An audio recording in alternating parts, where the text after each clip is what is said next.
What's up, Devils? J-Dog's back for another goddamn fucking video. And it feels like I'm fucking back because I haven't recorded a video in about a week now. A lot of the videos, because you see, you guys get a video every day, but I pre-record a lot of them, so that way you guys can keep getting a video today. So today, it's my first time recording. I'm going to record a fucking bunch from today, so get them all knocked out for you. So I'm like, I think I got 10 fucking videos to go through because I'll scroll through, pull up a phone. I think the one we're going to be doing today, let me see, I did bring it up, is the comments on the best Swedish death metal albums and most rare LPs. I was like, I'm scrolling, my god damn, dude, that video, holy fuck, I'm behind. But like I said, I'm glad to have it that way because that way I can keep the videos coming from you. And I did skim the comments because I busted out a fucking show and tell for you guys too. Want to show you this record because I guess on this we're talking about Swedish death metal. Unleashed was talked about a decent amount, so show you something real cool that you guys probably haven't seen that you should gotta search out and get. Definitely a pride and joy of the fucking collection. So anyways, here the fuck we go without any further fucking ado. And the first one's from no other than Cardiac Arrest. Awesome to see a fucking, death metal juggernaut in the goddamn comments. And he comments on almost every goddamn video, which I'm sure the regular devils fucking noticed. Notice the way Johnny's vocals were on Across the Open Sea. Not that it's a bad record. Me, though, those first three Unleashed and their demos, too. So I think he's saying he likes the first three Unleashed albums the best and the demos. So for me, like I'll say in the previous video, yeah, like I love Where No Life Dwells. Actually, that's definitely a fucking 10. Guys, the scale video, 1 to 10. That's 100% a fucking 10, and I don't give out 10s easy. But on the second one, the second and third album, it's been a long time since I heard them. Somebody I'll get to that comment too. Somebody said that the second album's vocals are still sick, but the biggest thing that stood out for me is that the vocals, I was like, these are weak as shit. It almost sounds like a thrash album, and I loved Johnny's vocals on the first album, so that was a huge disappointment. I remember even when I was at MDF in 2016 or so, I didn't get to watch them. I was at our stand the whole time, but when Unleashed went on, the vocals were so drastically different. I'm not even exaggerating, guys. I literally didn't even know it was Unleashed until like the fifth song. I mean, the only reason I knew is because I recognized the song. I was like, oh, fuck. So Where No Life Dwells. Like, this is Unleashed? What the fuck? Well, this doesn't sound anything like them.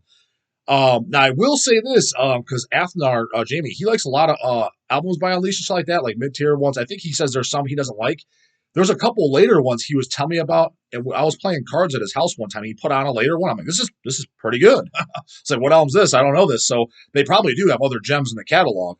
But I just remember live when I heard them from a distance, but I could hear them crystal clear. I was like, what the fuck? This don't sound anything like them. And I always remember the second and third one being disappointed, but mainly by the vocals. I was like, oh man, why are they so much fucking wimpier? The first album, his voice is so fucking sick and distinguishable. You know what I mean? Where it wasn't just another growl. It's kind of like, for me, I always thought like bands like Obituary, Asphyx, Unleashed. Who else I'm thinking dropping the ball on another couple others where their vocals were very, very distinguishable because they weren't black metal vocals. They weren't a growl, but it was kind of like, oh yeah, hell, even Death from the early, Chuck Chandler, just very distinguishable vocals. Where you're like, it's still fucking brutal, but they don't sound like. That's what people the death metal stuff like Outsiders. It all sounds the same. Just growling vocals. Like, no, not at all. Now, don't get me wrong. There's a lot of bands that, yeah, it does get to the point. Especially a lot of incantation worship bands, a lot of immolation worship bands, and after that, like mid '90s past, yeah, there was getting to the point where it's like, holy shit, this stuff is really repetitive. But anyways, let me show you something by Unleashed since Cardiac Arrest brought the demos. This is an oldie. This is probably at least 12 years old, I would say. Probably, maybe as high as 15 years, but I want to say 15. Probably 12 years old. And this is a fucking beauty. It's a bootleg again. You know how we love it. We love the motherfucking boots over here. And that's why anyone that doesn't like boots, I don't understand. Like, you're missing the fuck out because boots were kind of like, it's like Terrorizer magazine had a slogan. They said, unless your band's been bootlegged, you haven't done shit, which is true. Like, if you're just a fucking new band started in 2018, look up whoever, just a band that started in the last few years, they don't have no bootleg because they're a bunch of nobodies so far. They earn their stripes. Look at all the greats. Iron Maiden, there's tons of bootlegs. AC/DC, there's tons of bootlegs. Black Sabbath, there's tons of bootlegs. Merciful Fate, there's tons of bootlegs. Venom, there's tons of bootlegs. Cannibal Corpse, there's tons of bootlegs. Legendary fucking bands. You know what I mean? So when your band's getting bootleg, with the bands that get mad about it are the stupidest. It's like, well, you're ripping me off. How are you getting ripped off? Most of it is a live show that A, you didn't own yourself. B, if you did, you weren't going to put out because, our performance or we sound like shit or whatever. And C, you could still put shit out and it comes out because boots are always really limited. There's like between 100 to absolute most 500 copies always. So how are you getting ripped off? They're not stealing any money from you. It's just giving the fan base more records to collect because they're a diehard fan of your fucking band. Ripping the band off, I'll tell you what I'm ripping the band off. Immolation, they just put out a new album recently, right? If you go buy a CD or LP of it, the copy that's out there, scan it in, dub the audio, and you put out a replica of that, and you're selling the exact same product that they're trying to sell. That is ripping the band off because now some people are going to buy your bootleg replica version thinking that it's an official, and now they're going to get less sales because they're competing against yours. That's ripping them off. That's literally taking sales out of their pocket. So any of these dum-dums that rip on boots and shit's like, quite frankly, honestly, anyone that doesn't like boots, I actually kind of consider them a fucking poser because that's how the underground started too, with tape trading shit. That's technically bootlegging. You were just dubbing their tape and trading it, or someone selling it, or whatever for more shit. This is how the underground fucking started. So anyone that says that to me is automatically kind of like it's already looked at as kind of a poser in my opinion. So, anyways, this is an oldie quite a while ago. This is of all the Unleashed demos, and it's fucking great. Look at this badass fan cover art.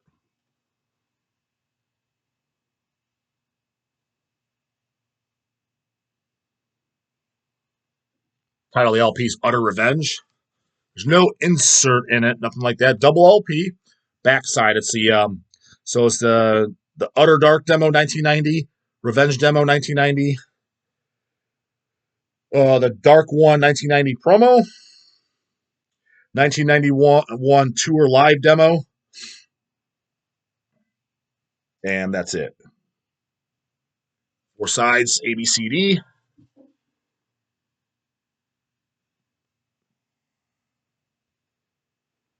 If I'm not mistaken, because I know we got these through Hells, that's how I got my copy. I think there was only 200 of these made. I know it was a low amount. 300 at the absolute most, but for whatever reason, it's not hand numbered or nothing on this one. I want to say it's 200. They're all on green vinyl too. So the stuff that I listen to by Unleashed that I love is this demo material and the first album, Where No Life Dwells. Oh, it's a green. I didn't fuck it. It's been a while since I looked at this. A B side is on green, and then the CD side is on white. Totally forgot about that. So, good luck finding this one, Devils. You're gonna have to fucking eBay Discogs it because it's like I said, I got this. It's an oldie. Like this has definitely been quite some time since I've seen these. I have no idea what it goes for. I would imagine. I would venture to guess you're going to pay at least $50 for it, upwards of 100. Wouldn't be surprised. So yeah, but definitely worth owning. This is the only demo release I know of. I think there's kind of like I know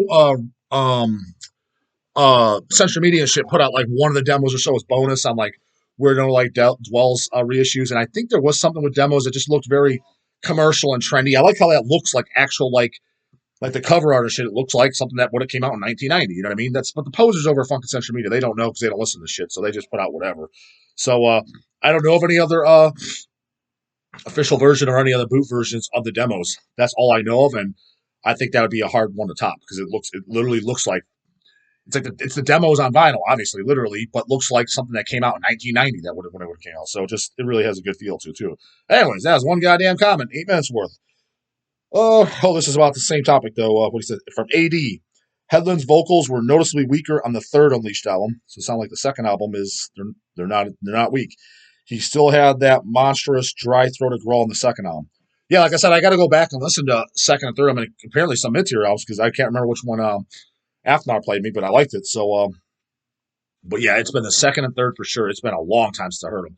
So that album came out, that demo LP came out, let's say 12 years, at least 10 years ago for sure, but I want to say around 12 years ago. It was definitely before even that when I've heard it. So, yeah, I probably last time I heard those albums, probably easily 15 years ago. So, Jade Inkins, just kind of a comment. I feel that of all the Swedish death metal bands, Dismember has the largest catalog of solid albums. 1,000% agree. That puts them at the top of the list for me. Yeah, I don't know how you could really argue with that because, yeah, I guess if you like every Unleashed album, I don't know that I ever put out a turd. I just thought it kind of got weak. But I mean, I think anyone would agree that Grave definitely has turds in their catalog. I think every single person on this earth agrees that fucking Entombed fucking has turds in the catalog. So as far as the big boys, the early Swedish death metal scene, who else is there? Like, who would top Dismember? I would, to me, they're easily the front of the line as far um, just best band as far as totality of albums, like not being shitty.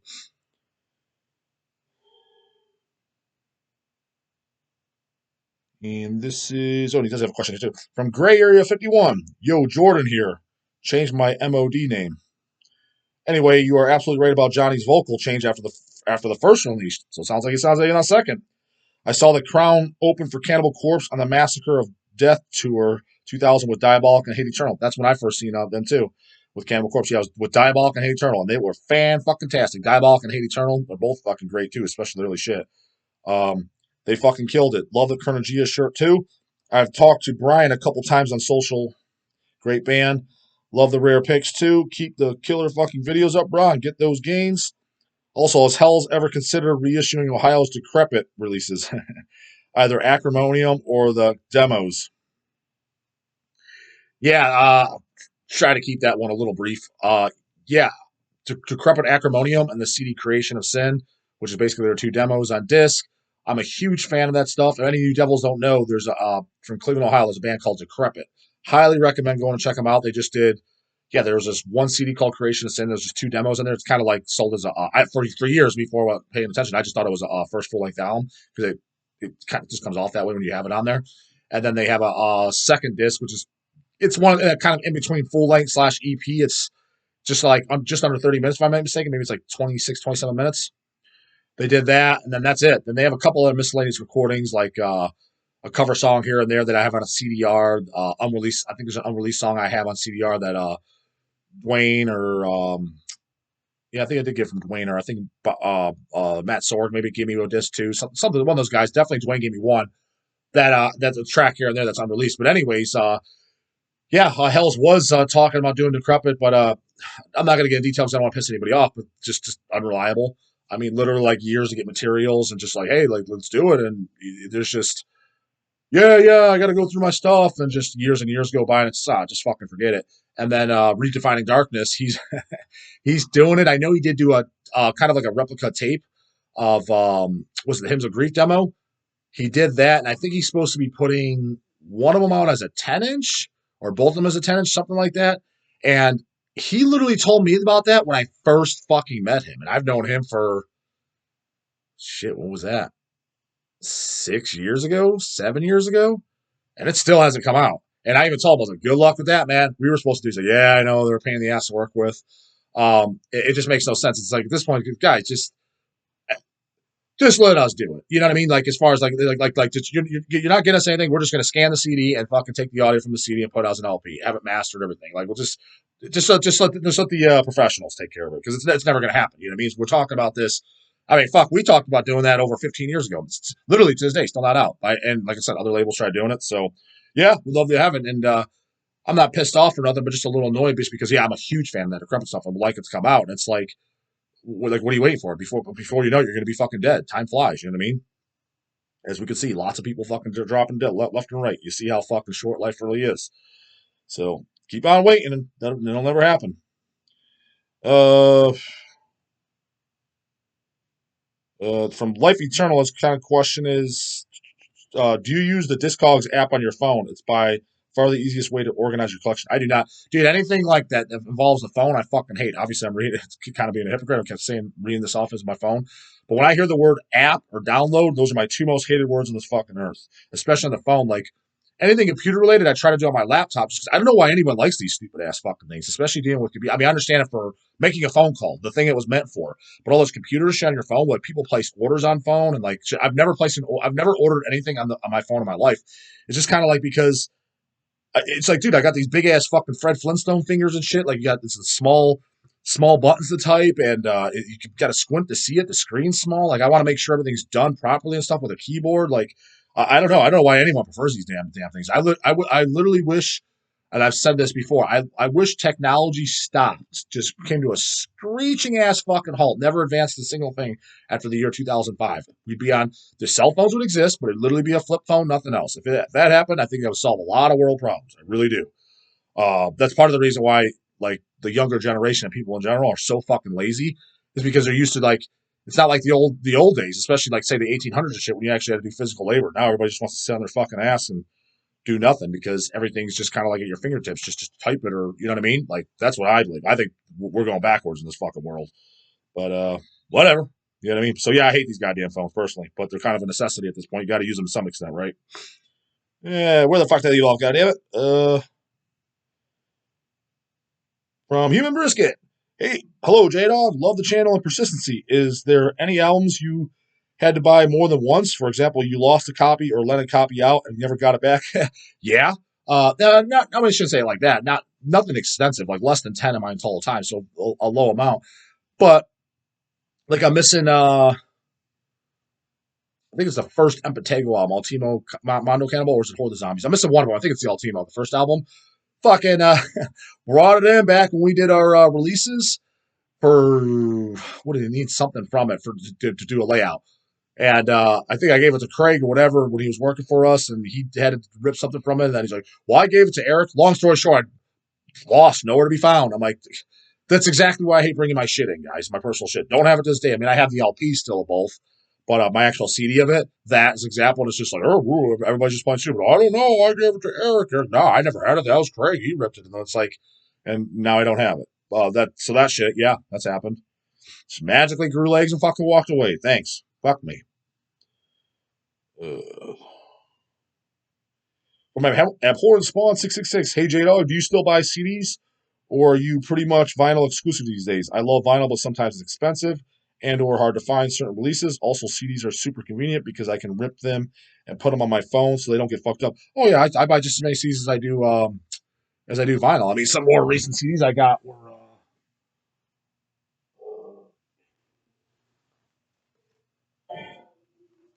Here's some more recent ones that just aren't put away. I just had stock, but this Razor Escape the Fire.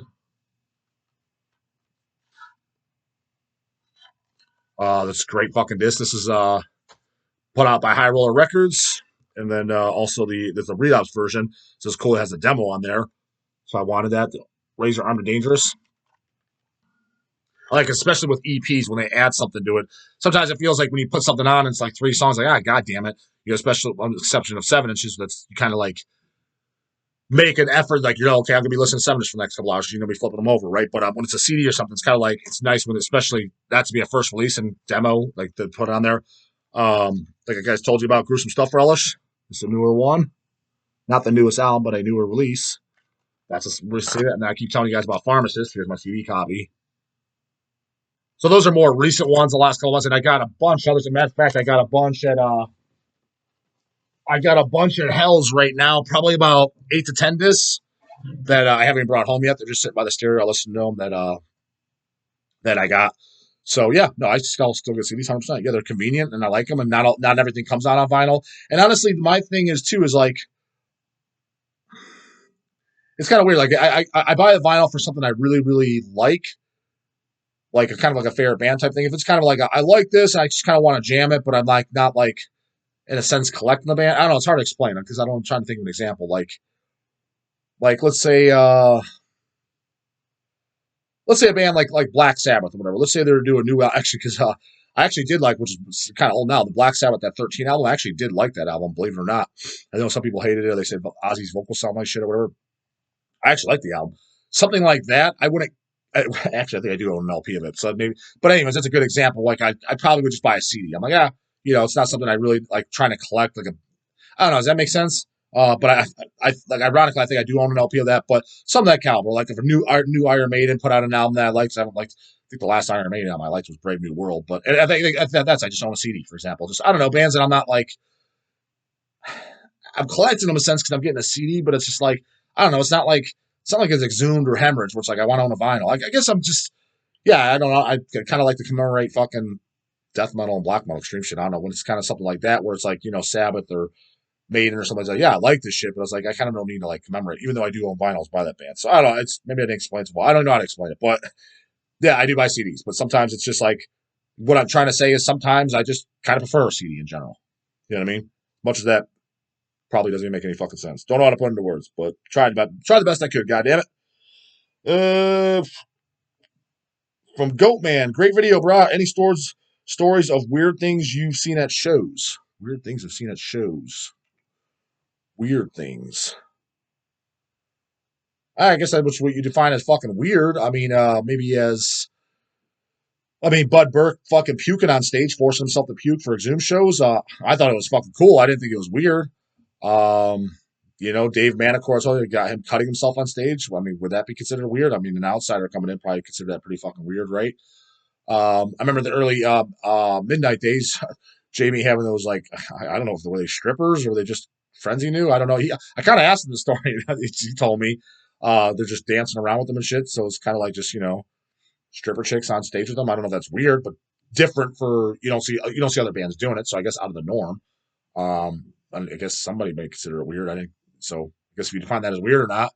As far as in the crowd, like people doing weird shit, nothing that's coming to my mind. No, nothing I can think of. I'm sure there is a bunch of fucking weird shit because theoretically, a lot of shows there's a fucking kind of. I'm going to say a lot of weirdos, but in a sense, it definitely attracts fucking weirdos and misfits, right? So theoretically, there definitely would be some shit going on, whether I noticed it or not.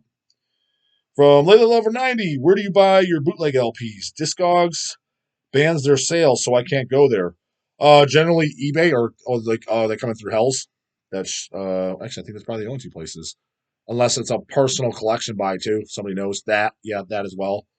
But yeah, through Hell's. That's another reason we carry them too, because like I said earlier, like it's a metal release. Like why wouldn't we carry it? Like it's like some the bitching about it is kind of toned down. I think is what we noticed is years ago. As long as we make mention on the site that it's a bootleg, no one seems to fucking care.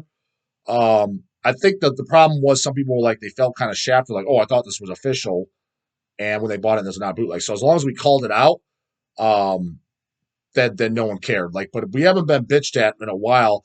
Maybe a couple bands bitched here and there. I mean, the main band that bitched, I think we started bitching was when we started going on the site was the French band Peste Noir, the black metal band, and just contacting us, crying like a bunch of little bitches.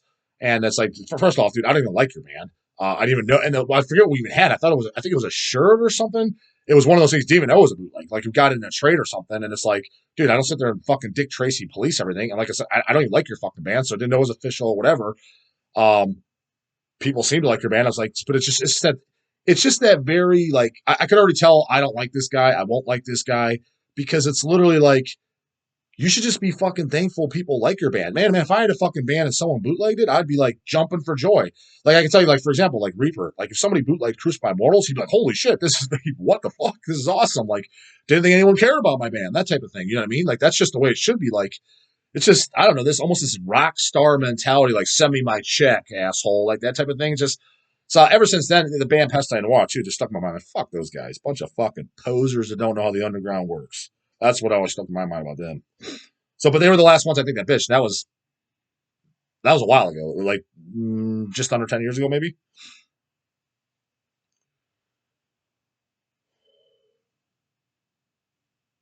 From Gander, he kind of asked, and you could watch previous videos. I forget which one's in. Blah blah. Is what would be your favorite cover art of death metal? Kind of answered that already in a previous video not that long ago. So go back and watch the other videos, brah. Want them to get them views up anyways. So yeah, go and check out the back catalog. Goddamn it, I actually rattle off a few. Uh, from Ruben S. Do you have any favorite lyrics besides the music content of a specific song? Yeah, I mean, I really like lyrics. Like I said, pretty much all the Deicide stuff. Centurion, I love the lyrics. Infest Dead, I love those lyrics. Um, Cannibal lyrics is as far as the kind of like almost in a sense comical because they were so brutal. You know what I mean? Like entrails ripped from virgins cunt and shit like that. Trying to draw some blanks, but yeah, there's a lot of fucking lyrics I like definitely right next to the music for what makes it extra cool. Yeah, there's definitely some, but those are the ones that come right to my mind right off the top of my head.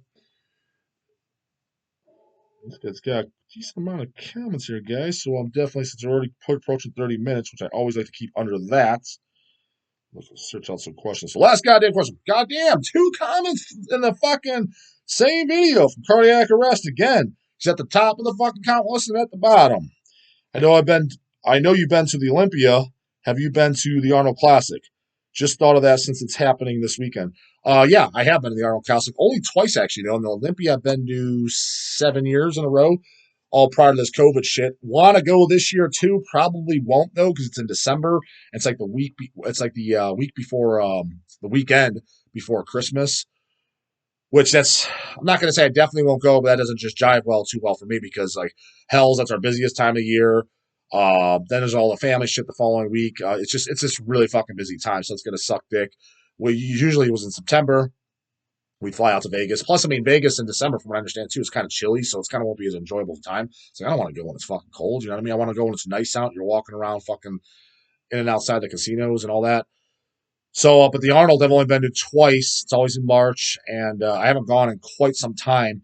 The reason I haven't gone in a while, I always do watch the show online, the actual show. So like the show now that I'm recording this is over, and Brandon Curry won, which I knew he would, and William Bonac in second, and third was Steve Kuklo, fourth was Samson Dauda, which I definitely did not expect that, and fifth was Justin Rodriguez. Justin Rodriguez is probably one of my current favorite pros. Actually, my predictions, I had him in as high as second. That's kind of where I predicted it, and I definitely after seeing the shit, I had him in at least fourth after seeing the show. So I mean, kind of didn't agree with that, but nonetheless, the show was seemed pretty good watching it. But the reason why I haven't gone actually physically gone out to the show is because, as you guys can imagine, especially the devils that aren't really into the fitness bodybuilding world, is it's extra douchey at the Arnold. And the reason it's extra douchey is because when you go to the Olympia, it's just the bodybuilding show, right? And now it's more douchey than it would have been 15 years ago because there's other classes. There's physique and fitness and now wellness and all this other bullshit that shouldn't even exist. It used to just be fucking men's open bodybuilding and women's bodybuilding. That was it. 2 divisions, right? Now there's like, fuck, I don't know how many divisions are. Is there like 10? I think it's definitely the double. It's got to be in the double digits. Um, yeah, it's definitely double digits. So it's absolutely fucking ridiculous. So it definitely draws more ass clowns. However, it's at least still just a physique competition, and so all the expo and shit. It's pretty much everyone there knows. Mostly, if you're going to mention a bodybuilder's name who's at the top, they're going to know who it is for the most part. However, when you go to the Arnold's, it's called the Arnold Sports Festival now, this has been going on for the last 15 years at least. It's not bodybuilding at all. In fact, it's mostly not even bodybuilding. There's all kinds of there's powerlifting, there's strongman, there's arm wrestling, there's fucking marathon running, there's goddamn pole dancing, literally a bunch of shit, a bunch of sports I never even heard of. Long story short is you can literally go down to the fucking the Arnold, and it's like I said, it's just douche canoe city because it's not just fucking bodybuilding. It's a bunch of outsiders that are, oh god. Like it can easily walk in, say, just walk around the crowd and ask somebody, hey, have you heard of Phil Heath? Like, no, don't even know who that is. It's like, how in the fuck are you at the second biggest bodybuilding show in the world and don't know who the fuck Phil Heath is? That's like flabbergasting. You know what I mean? Now I never tested the waters, but I'd bet $1 million that you can easily find someone that hasn't because there's just there's girls gymnastics and shit. You go down there, there's literally like 15-year-olds competing in gymnastics shit. It's like a sports festival. So it's like I get it from a business standpoint, but when you go down there, it's just like, oh god. I mean, it's packed to the fucking gills. I mean, there's got to be, I don't know, a couple million people down there at least. And it's like a whole village. The whole idea of it's kind of cool, but yeah, it's a little too fucking douchey. Don't get me wrong. At the Olympia, there's some monstrosity amount of douches there too, but it's extra douchey at the fucking Arnold. So for that reason, I haven't gone, but I'm sure I'll go just for the show. I'm not really an expo guy anymore, anyways. I mean, I've gone to several expos. To me, I kind of like the only time I really like to go to the expos if there's somebody that's gonna be there that I want to meet that I haven't met yet. Get a picture with them and shit. Maybe shoot the shit with them a little bit. But if it's not, I'm kind of like, what for what? To walk around and grab free, supplement samples and shit. I don't really care about that. You know what I mean? And just to hang out, like, and most of the guys I met, so I don't really care. So I literally actually just go to the actual bodybuilding show. Sit down, watch the goddamn show. So that's the part I care about. But because most people, when they do go, they just go to the expo and walk around. And I'm like, well, you didn't go to the show. You just went to a fucking expo where, like, anyone could go around. My mom could fucking go to that. You know what I mean? So whatever. So yeah, it's been quite a while since one Arnold, but yeah, That's the answer on that. But I'm sure I will go at some point again, sometime in my life. Every year we talk about it. Yeah, we're gonna go this year. Yeah, we'll see. But I'm sure I will again in my sometime in my lifetime. So, guys, that was the last comment on this fucking video. That's it for this. And leave all the guys. You know the fucking drill. Even though I'm behind his fucking videos, keep leaving the questions and comments. I'll get them knocked out in whatever video that comes out. Probably a week from this one or so. So see you then. Leave them in there though. Goddammit. Later.